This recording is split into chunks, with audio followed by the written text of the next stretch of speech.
જાન્યુઆરી માસના રંગપુર ન્યૂઝના સ્પેશિયલ એડિશનમાં હું મહી કુમારી વીરુભાઈ ગાવિત આપનું હાર્દિક સ્વાગત કરું છું. જોઈને તમે પણ વિચારમાં પડ્યા ને કે આવડી બાળકી ન્યૂઝમાં કામ કરે છે, પણ એવું નથી. આ દ્રશ્યો છે નવસારીના વાંસદા તાલુકાની એક પ્રાથમિક શાળાના.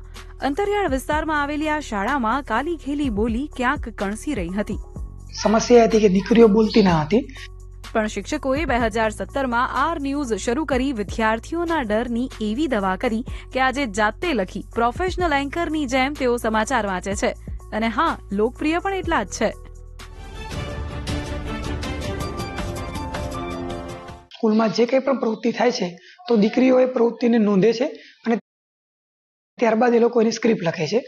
ત્યારબાદ અમે સ્કૂલમાં એક નાનકડો સ્ટુડિયો બનાવ્યો છે કે જ્યાં અમે એનું શૂટ કરીએ છીએ. આર ન્યૂઝ જ્યારથી પણ ખોલાઈ છે ત્યારથી કોઈ પણ છોકરી સરળતાથી કોઈ પણ સ્પર્ધામાં ભાગ લઈ શકે છે.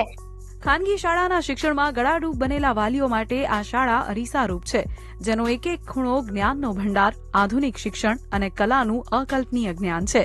દિવ્ય ભાસ્કર માટે નવસારીથી હિતેશ સોનવણેનો રિપોર્ટ.